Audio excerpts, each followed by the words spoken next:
नमस्कार दोस्तों, स्वागत है आप लोगों का मेरे YouTube चैनल पे। ठीक है, तो चलिए आज स्टार्ट करते हैं। हमारा आज आगे बढ़ाते हैं, थर्मोडायनेमिक्स को आगे बढ़ाते हैं और आज हम पढ़ेंगे थर्मोडायनेमिक्स इक्विलिब्रियम। ठीक है, थर्मोडायनेमिक्स इक्विलिब्रियम क्या होता है? जब कोई भी हमारा सिस्टम है, कोई भी सिस्टम अगर thermally, chemically and mechanically equilibrium में होता है तो उसको हम थर्मोडायनेमिक इक्विलिब्रियम में लेके चलते हैं। A system is said to be thermodynamic equilibrium if they are in thermal, chemical and mechanical equilibrium। अब क्या होता है thermal equilibrium, chemical and mechanical equilibrium? तो जो थर्मल इक्विलिब्रियम है ये हमारा इक्वालिटी ऑफ टेम्परेचर। ठीक है, अगर टेम्परेचर इक्वल है तो वो हमारा थर्मल इक्विलिब्रियम में। अगर टेम्परेचर वेरिएशन हो रहा है विद रिस्पेक्ट टू टाइम तो तो फिर वहाँ पर थर्मल इक्विलिब्रियम नहीं है। इसी प्रकार जो केमिकल इक्विलिब्रियम है, तो जितने भी केमिकल कंपोजिशन है, केमिकल कंपोजिशन और जिसको हम पोटेंशियल भी बोल सकते हैं, केमिकल पोटेंशियल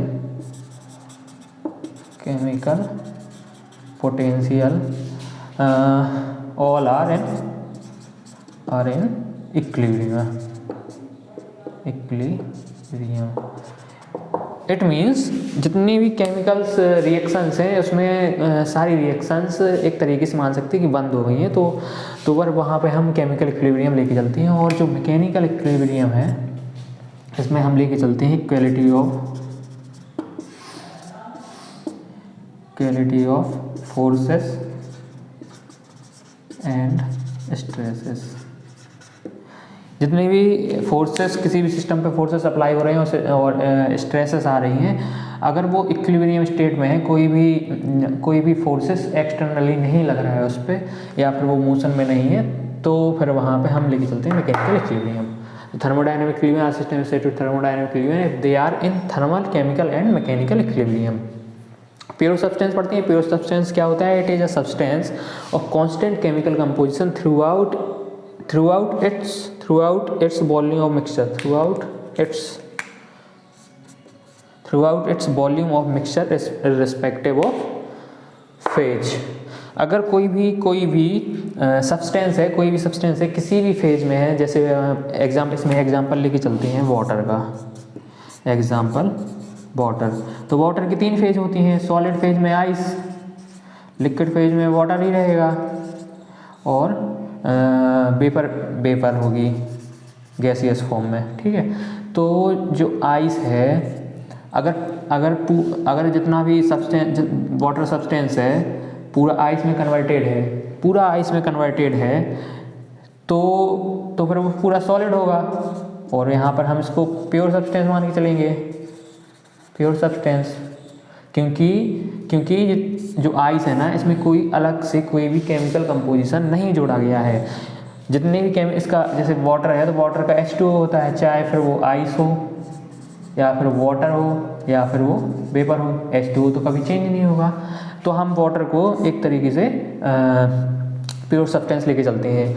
अगर आइस, एक बर्तन है उसमें आइस प्लस वाटर रखा हुआ है, तो क्या ये प्योर सब्सटेंस होगा? हाँ, ये प्योर सब्सटेंस होगा, क्योंकि आइस और वाटर का केमिकल कंपोजिशन H2OE होगा, फिर चाहे फेज किसी में भी हो।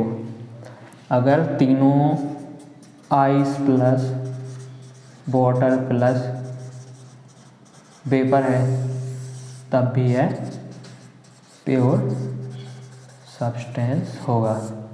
ठीक है, एक नोट लगा देते हैं, यहाँ इसको अलग कर देते हैं। एक note, air is not a pure substance. Air को हम प्योर सब्सटेंस लेके नहीं चलते हैं। क्यों नहीं चलते हैं?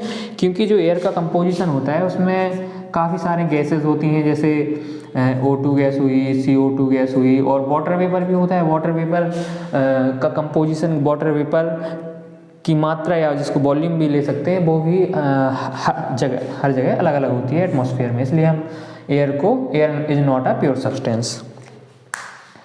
ठीक है, प्योर सब्सटेंस हो गया। इसके बाद स्टेट क्या होती है? It represent the condition of the system. और इसी का एक पार्ट है पाथ।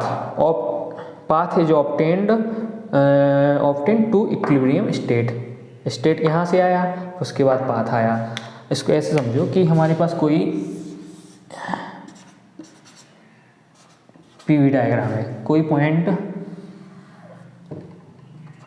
एक पॉइंट यहाँ पर है, दूसरा पॉइंट यहाँ पर है, तो it represent the condition of the system. इस पॉइंट पर कुछ इसका प्रेशर होगा, कुछ टेम्परेचर होगा, कुछ वॉल्यूम होगा, कुछ एनर्जी होगी और कुछ इंटरनल एनर्जी होगी, कुछ एंट्रोपी होगी, कुछ भी हो सकता है। तब इस पॉइंट को उस सिस्टम का फर्स्ट स्टेट बोलेंगे। इसको हम स्टेट बोल सकते हैं, फर्स्ट स्टेट।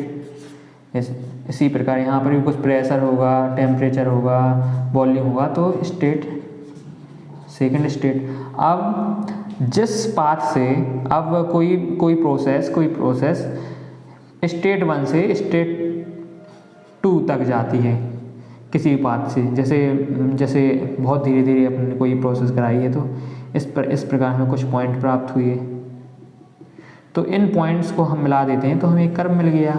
ठीक है, तो इसी को ही हम पाथ बोलते हैं। पाथ स्टेट 1 से स्टेट 2 तक जो हमें पाथ प्राप्त होता है उसको ही हम पाथ बोलते हैं। लिख लीजिए आप लोग, सब कुछ लिख लीजिए, स्क्रीनशॉट ले लीजिए अगर लेना हो तो।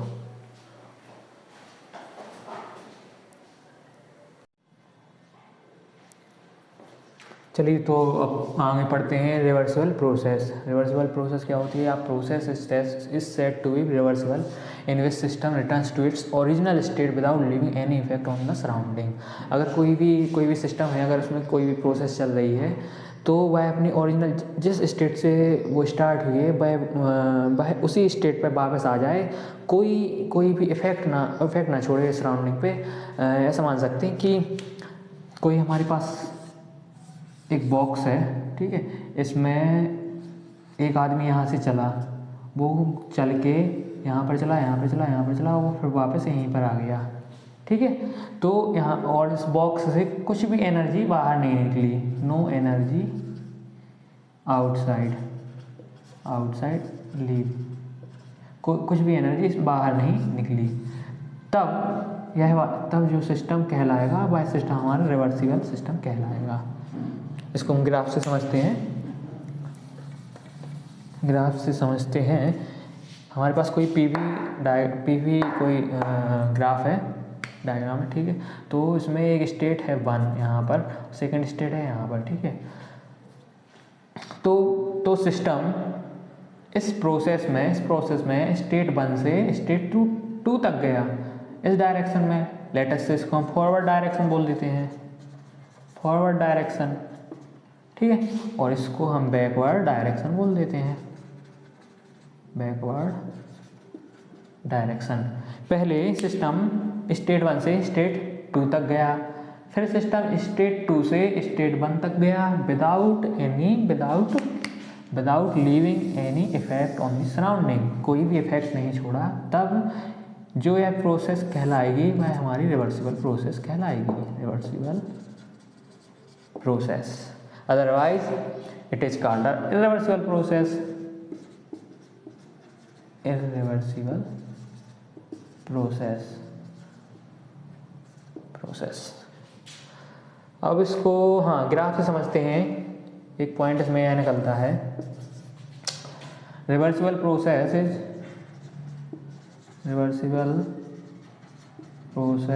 Is forward and backward process, जबकि reversible process only a forward direction process, या प्रोसेस ले लो फॉरवर्ड प्रोसेस, ठीक है। सेकेंड पॉइंट क्या बन सकता है इसमें? सेकेंड पॉइंट बन सकता है कि it is a real line, it is a real line और कर्व भी मिल सकता है। जबकि इसमें क्या है सेकेंड पॉइंट? इसमें सेकेंड पॉइंट है it is a dotted line, dotted line और कर्व। ठीक है, reversible process is said to be a reversible in which system returns to its original state without leaving any effect on the surrounding। Irreversible process की causes क्या हैं, क्या कारण हो सकते हैं जिससे कोई भी हमारी प्रोसेस इरिवर्सिबल हो जाती है। फर्स्ट पॉइंट है फ्रिक्शन, ठीक है। सेकंड पॉइंट है फ्री एक्सपेंशन। थर्ड पॉइंट है mixing of two fluids and fourth point है heat transfer through a finite temperature difference. Friction क्या है, जब भी कोई भी प्लेट मान के चलते हैं, कोई सरफेस पर मोशन करती है, इस डायरेक्शन में मोशन कर रही है, तो सरफेस पॉइंट्स के कारण उसमें जो फ्रिक्शन आता है जिससे हीट जनरेट होती है, और वो हीट कहाँ पे जाएगी, वो हीट बाहर निकल जाएगी, कहीं ना कहीं वो वेस्टेज हो रहा है। तो यहाँ पर हम इसको इरिवर्सिबल प्रोसेस का एक कॉजेस मान के चलते हैं फ्रिक्शन को। सेकंड है हमारा फ्री एक्सपेंशन। जो हमारा फ्री एक्सपेंशन है, कोई भी पिस्टन सिलेंडर सिस्टम है, पिस्टन सिलेंडर सिस्टम है, अगर पिस्टन फ्रीली एक्सपेंशन कर रहा है, एक्सपेंशन कर रहा है, ऊपर नीचे स्लाइड कर रहा है, तब वहाँ पर भी हम इसको रिवर्सल प्रोसेस मान के चलते हैं, क्योंकि वहाँ पर भी एनर्जी का लॉस होता है। फ्री एक्सपेंशन मीन्स इसको ऐसे मान के चलते हैं कि यहाँ पर वैक्यूम है, और अब यहाँ पर वैक्यूम है, यहाँ पर एटीएम प्रेशर है, एटमॉस्फेरिक प्रेशर है, तब हमारा जो पिस्टन है वो ऊपर स्लाइड करने लगेगा। इसका मतलब इसने एटीएम प्रेशर के द्वारा कुछ वर्क किया गया है। अब जो पिस्टन है यहाँ पर वापस यहाँ पर आ जाएगा, तब वो अपनी पुरानी जगह पे वापस नहीं आ सकता। तब इसलिए हम फ्री एक्सपेंशन को एक इरिवर्सिबल प्रोसेस मान के चलते हैं, क्योंकि हम पढ़ चुके हैं कि reversible process returns to its original state, यहाँ पर ओरिजिनल स्टेट में नहीं आएगा। इसी प्रकार थर्ड पॉइंट है मिक्सिंग ऑफ फ्लूइड्स में जब दो फ्लूइड्स को हम मिक्स करते हैं तब उनके टेम्परेचर में डिफरेंस आता है, और इसको हम आगे पढ़ेंगे, काफ़ी इंपॉर्टेंट माना जाता है, गेट में भी आ चुका है। ठीक है, इसको हम स्टार लगाते हैं। मिक्सिंग ऑफ टू फ्लूइड्स, तो उसमें टेम्परेचर में डिफरेंस आता है। कुछ टेम्परेचर, जैसे इसका टेम्परेचर अलग है, इसका टेम्परेचर अलग है, तो जो फाइनल प्रोडक्ट बनेगा उसका टेम्परेचर अलग होगा, तब इसका मतलब एनर्जी लॉस हुआ है, अतः हमारी क्या है, रिवर्सिबल प्रोसेस। फोर्थ पॉइंट है heat transfer through a finite temperature difference. कोई भी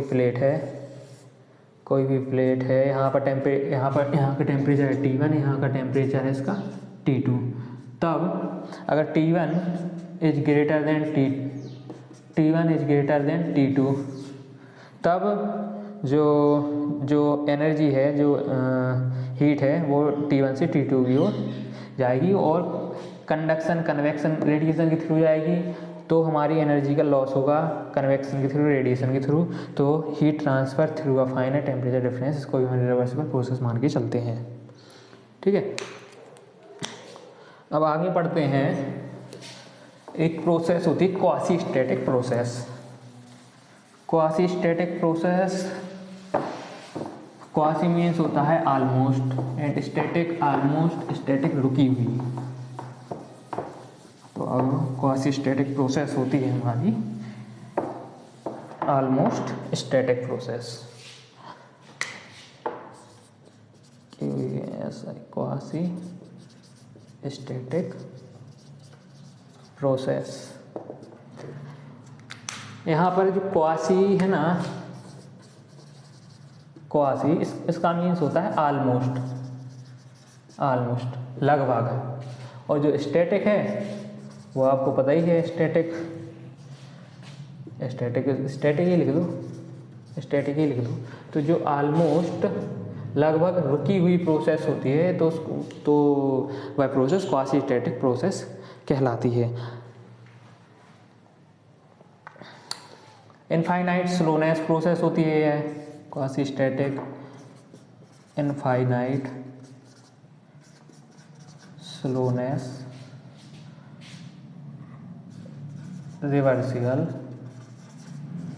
प्रोसेस, इसको हम रिवर्सिबल प्रोसेस मान के चलते हैं, क्योंकि बहुत ही स्लो होती है प्रोसेस। तो लगभग पहली स्टेट और सेकंड स्टेट इसकी सेम ही होती है, तो हम इसको रिवर्सिबल प्रोसेस मान के ही चलते हैं। ठीक है, आगे पढ़ेंगे साइक्लिक प्रोसेस। साइक्लिक प्रोसेस तो वह प्रोसेस जिसमें इनिशियल पॉइंट और जो फाइनल पॉइंट है वो सेम हो, तो उसको हम साइक्लिक प्रोसेस बोलते हैं। तो a process is said to be cyclic, a process is said to be cyclic process if its initial and final state are same. कोई भी प्रोसेस है उसका इनिशियल पॉइंट और फाइनल पॉइंट सेम है तो वह प्रोसेस हमारी साइक्लिक प्रोसेस कहलाएगी। जैसे कोई ग्राफ है, पीवी डायग्राम है, जिसमें कोई पॉइंट 1 पॉइंट है, फर्स्ट स्टेट है और हमारा सेकंड स्टेट है, तो कोई भी प्रोसेस इस पाथ के अकॉर्डिंग, इस पाथ को फॉलो करते हुए पॉइंट 2 तक गई और फिर 2 के बाद फर्स्ट पॉइंट पर इस पाथ को फॉलो करते हुए गई, तो ये हमारी एक साइक्लिक प्रोसेस है। इसी प्रकार पीवी डायग्राम में त्रिकोण भी हो सकता है, ट्रायंगल भी हो सकता है, ठीक है, और 5 पाथ्स भी हो सकते हैं। यहाँ पर 4 पाथ है, हम इसको 5 पाथ ही बना सकते हैं। इस प्रकार 1 2 3 4 5, इस प्रकार हमारी साइक्लिक प्रोसेस आती है। Minimum number of